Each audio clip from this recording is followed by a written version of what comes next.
ये वीडियो देखें फिर बात करते हैं। भाई आपके 10 रुपए। मेरे 10 रुपए? कौन है आप और मैंने कब दिया आपको? कल मैंने आपसे राशन लिया था जो कि 350 का था।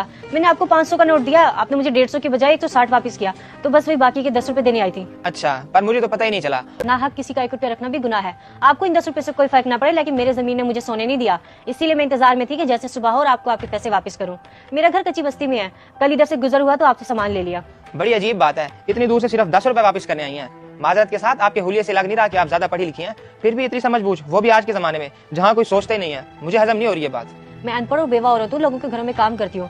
मेरे शोहर हमेशा एक ही बात किया करते थे कि किसी का एक पैसा भी नाहक ना रखना, क्योंकि इंसान तो खामोश रह सकता है मगर अल्लाह किसी वक्त भी हिसाब ले सकता है, और इस हिसाब की सजा मेरे साथ मेरे बच्चों पे भी आ सकती है। तो इसीलिए अच्छा, अब मैं चलती हूँ।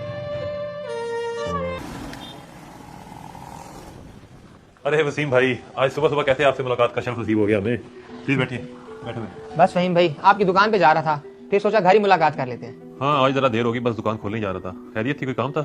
जी फहीम भाई, माजरत के साथ कल जो सामान आपने मुझसे मंगवाया था उसके मैंने ज्यादा पैसे काट लिए थे, वही वापस देने आया था। ये लें आपके 500 रुपए। अच्छा, मुझे तो ख्याल नहीं रहा, और अगर ले भी लिए थे इसमें कौन सी बड़ी बात है, अगले सामान में एडजस्ट कर लेते। हमारे घर का सारा राशन आपके हाथ ही तो आता है, हमारे धंधे में तो ये सब कुछ चलता रहता है।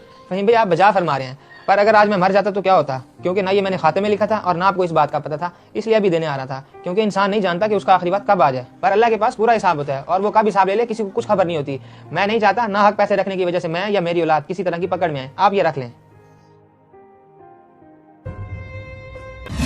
बहुत बहुत शुक्रिया यार, तेरा ये एहसान मैं जिंदगी भर नहीं भूलूंगा। मुझे अपना कारोबार शुरू करने में कुछ रकम कम पड़ रही थी, तूने ये देखकर मेरी मुश्किल आसान कर दी है। बहुत बहुत शुक्रिया। दोस्ती में शुक्रिया किस बात का मेरे यार, ये 1 लाख रुपया मैंने अपने मुश्किल वक्त के लिए बचा के रखा था। बस इस बात का ख्याल रखना तेरी भाभी को ना पता चले। किसी को भी पता चलने से पहले मैं तो ये वापस कर दूंगा। ये अच्छा इंसान था वकार, पता नहीं अब इसके बीवी बच्चों का क्या होगा। बस यार, अल्लाह ही रहम करे। सेठ साहब, मालकिन कह रही दुकान कब खोलेंगे? हाँ हाँ, तुम जाके दुकान खोलो, मैं बस आ रहा हूँ। जी ठीक है सेठ साहब।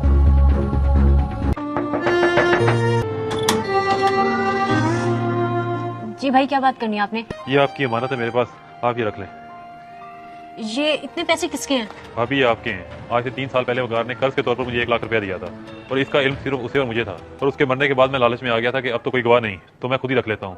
लेकिन ये मैं भूल गया था कि अल्लाह सब देख रहा है। वकार ने भी कभी मेरे से जिक्र नहीं किया था, और अगर ऐसा कुछ था तो आज अचानक कैसे आपको ख्याल आ गया, जो कि 3 सालों में नहीं आया? क्योंकि आज मैंने जाना है कि अल्लाह के पास पूरा हिसाब होता है, और वो कब हिसाब ले ले कोई पता नहीं है। इसलिए मैं नहीं चाहता कि नाहक पैसे रखने की सजा मैं या मेरी औलाद काटें। इसलिए आप मुझे माफ कर दें। मैं आइंदा भी आपकी खबरगिरी के लिए आता रहूंगा। हो सकता है कि इसी वजह से मेरा दोस्त मुझे माफ कर दे। अच्छा, मैं चलता हूँ, अल्लाह हाफिज। इस वीडियो को देखकर आपकी क्या राय है, कमेंट्स बॉक्स में मुझे बताएं। जज़ाकल्लाह।